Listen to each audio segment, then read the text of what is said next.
ख्याल है कि बिला झिझक इस वक्त तमाम सियासी जमातों का ये मुतालबा है, तमाम वकला तंजीमों का ये मुतालबा है, तमाम फरीकों का जो उस मुकदमे में फरीक है उनका ये मुतालबा है कि आप फुल कोर्ट तश्कील दें और फिर आप ये केस सुनें। ये अजीब बात है कि 9 जजेस से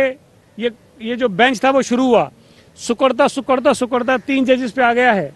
और इन 3 जजेस में भी एक जज वो है जिसने खुद अपने आप को इस बेंच से पहले अलग किया हुआ है और उसने कहा था कि मैं ये केस नहीं सुन सकता, मुझे नहीं सुनना चाहिए, और आज उस जज को आप बिठा के ये केस सुन रहे हैं। तो मैं ये समझता हूँ कि नामुनासिब बात है। इससे अदलिया मज़ीद मुतनाज़ा होगी,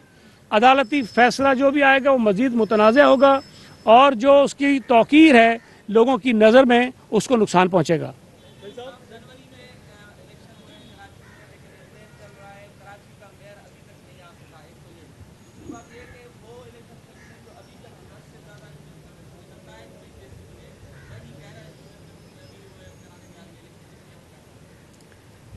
देखें, ये बड़ा एक आपका अच्छा सवाल है और मैंने भी ये प्रेस कॉन्फ्रेंस पिछले दिनों भी की थी और मैं दोबारा उस सवाल को दोहराता हूँ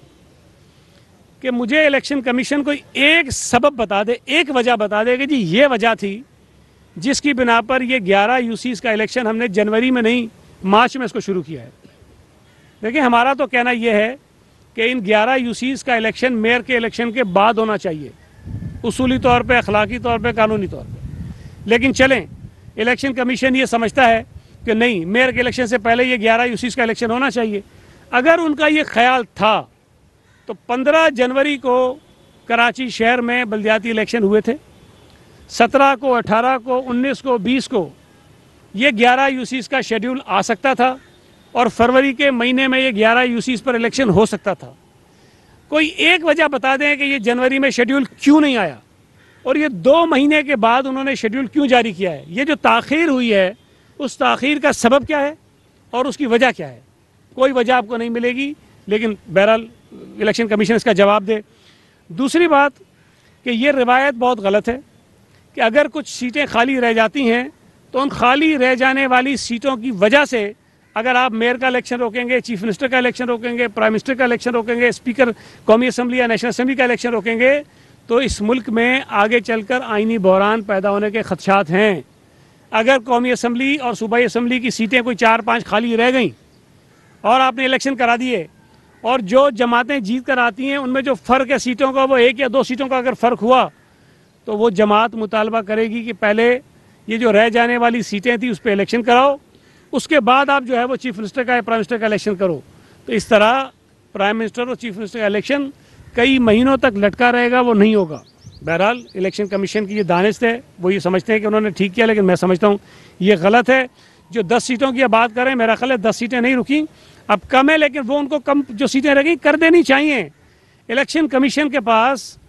कानून के मुताबिक मैक्सिमम 60 दिन होते हैं किसी भी केस को अपने पास रोकने के। गलत तरीके से रोके उन्होंने, लेकिन बहरहाल 60 दिन मैक्सिमम होते हैं और वो 60 दिन का जो अरसा है वो 15 मार्च को ख़त्म हो गया है और उसके बाद उन्होंने खैर बाकी फ़ैसले कर दिए हैं। कोई 2-4 शायद यूसीज़ रहती हैं, उनका भी फ़ैसला करें, उसको नोटिफाई करें, इसलिए कि ये जो कुछ अब डिले हो रहा है ये गैर कानूनी डिले हो रहा है और उसकी वजह से तशवीश पैदा हो रही है उस इलाके में जो लोग मुंतखब होकर आए उनके दरमियान और उनके वोटर्स के दरमियान, और ये मैं समझता हूँ मुनासिब बात नहीं है। एक सेकंड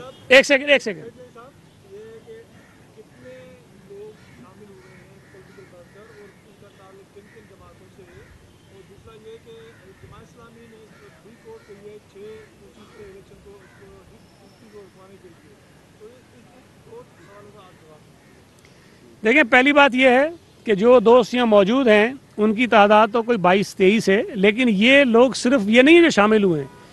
इनके साथ शमूलियत करने वालों की तादाद कई गुना ज़्यादा है। लेकिन चूंकि हम यहाँ वो मजमा लग जाता है, फिर आपको तकलीफ़ होती है, हमने कोशिश की कि लोगों को कम बुलाएं। तो जो उनके लीडर्स हैं मुख्तलिफ़ बरादरियों के, हमने सिर्फ उनको यहाँ बुलाया है, तादाद इससे कई ज़्यादा है। दूसरा जो सवाल आपने पूछा वो बड़ा अच्छा है